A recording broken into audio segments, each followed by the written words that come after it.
everybody, welcome to my channel. My name is Sharon and this is a channel that is dedicated to all things related to narcissism. I've been married to a covert narcissist for almost 20 years. I'm separated from him now, and what I do with this channel is I use my real life experiences to get information out there to people about what narcissism really is, what it looks like, what it does to you, and what it does to your family. In today's video, I'm going to talk about games that narcissists play. To a narcissist, your heart is a toy. Think about a cat playing with a mouse. That is your relationship with a narcissist. You are the mouse, they are the cat. So some of the things they play in their game is ghosting. Narcissists are weak people. They have an intense fear of conflict. They want to avoid criticism at all costs. They don't care about anybody else. They run from problems. Narcissists only want to be treated like kings all the time. They're playing a game. You don't realize this, but when you're with a narcissist, you are also playing a game. And in this game, they must win at all costs. They are ruthless. You're playing a game with somebody that doesn't have a conscience. So they're able to do anything. So if they don't like something you say, or if they think you're going to say something negative, whatever it is, if they're caught in a lie, they will just leave. They'll just ghost you. They don't care. They're not going to put up with it. For a narcissist, only they matter.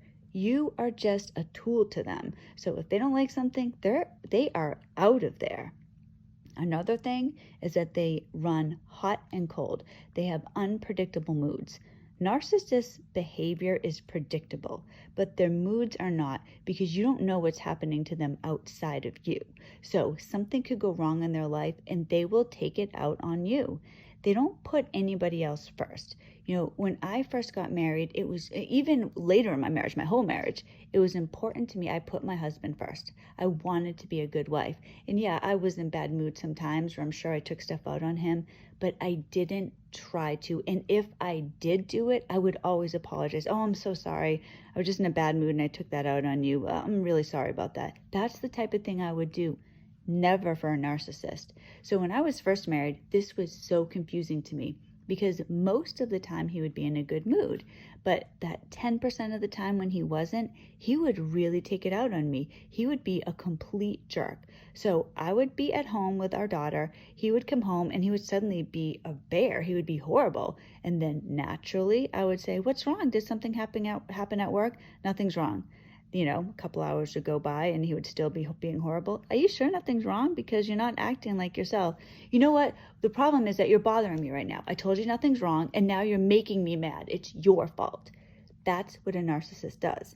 And then as the relationship progressed, instead of it being 90% of the time he was in a good mood, 10% he was in a bad mood, it started getting worse and worse. Towards the end, it was 99.9% of the time he was in a bad mood. That minute, less than a percentage, he was in a good or okay-ish mood. Narcissists don't care about anybody else. They are run by their psychotic feelings. They are insane. They don't have morals. There's no conscience. So they will take everything out on you and they won't care at all. Another thing is that they make promises they can't or don't keep. They know this going into it.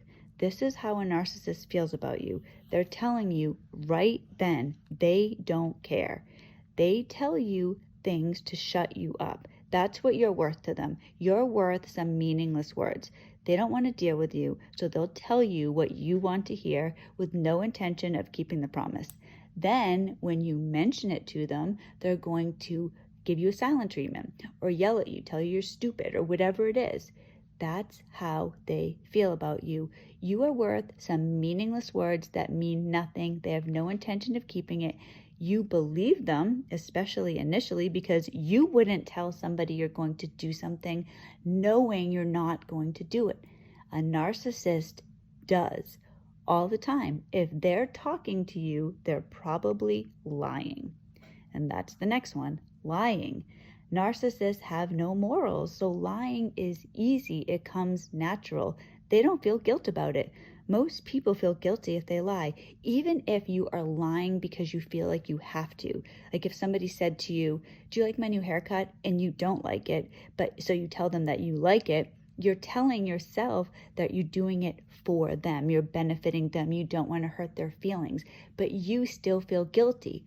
A narcissist will tell you lies that will hurt you and not feel guilty. They have to protect themselves at all times. They look at life as a battle. There's no goodness in a narcissist's life. They are dark people. They're evil. They don't have a soul. There's nothing good in a narcissist. They truly are dark inside. So for them, lying is just part of life. They'll do whatever they have to do.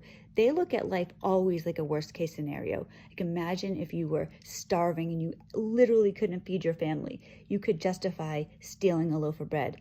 A narcissist is like that for everything. Oh, she's going to be annoyed that I didn't pay the electric bill, so I'm just going to lie to her. That's the type of thing. They don't care. They look at your legitimate needs as an issue. They don't want to take care of anybody else. They only want to take care of themselves. And the last one is blaming you or playing the victim. For a narcissist, they are never at fault. They do not understand what it's like to accept responsibility, to accept the consequences of their actions, to realize that their choices have consequences. That doesn't happen. It's your fault. No matter how absurd it is, it's your fault. And they'll get mad at you.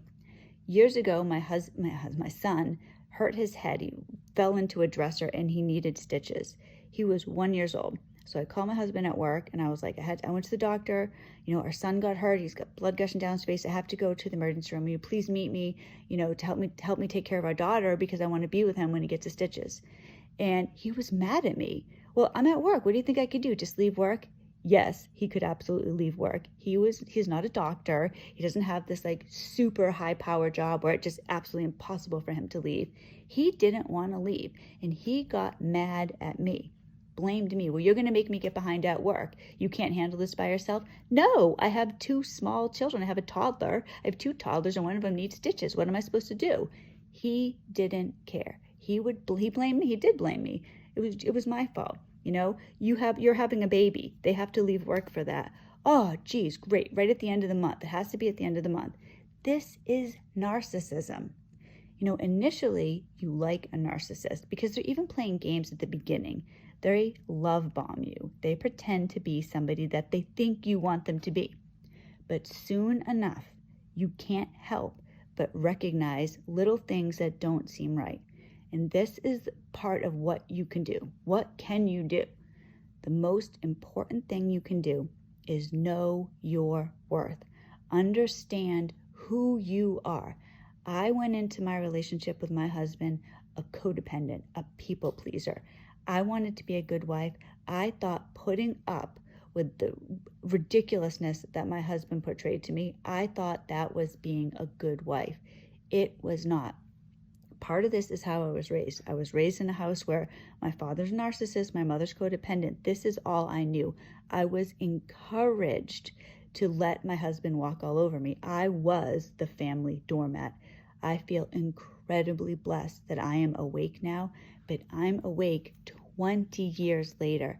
I have this channel to help people recognize this before they're in a relationship for so long. So the main thing you can do is know your worth.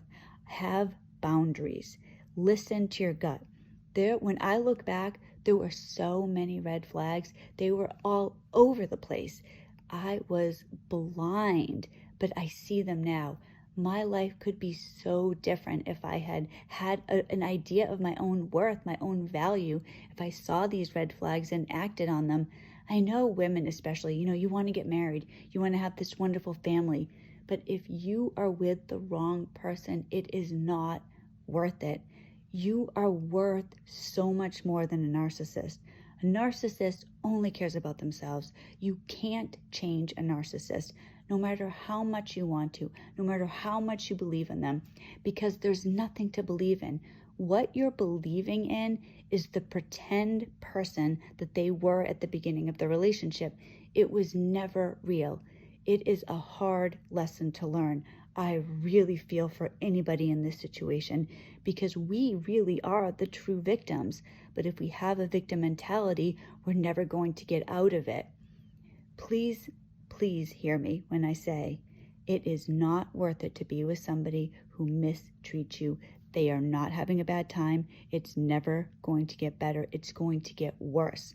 Like I said in the video, at the beginning of the relationship, 90% of the time he was a great guy.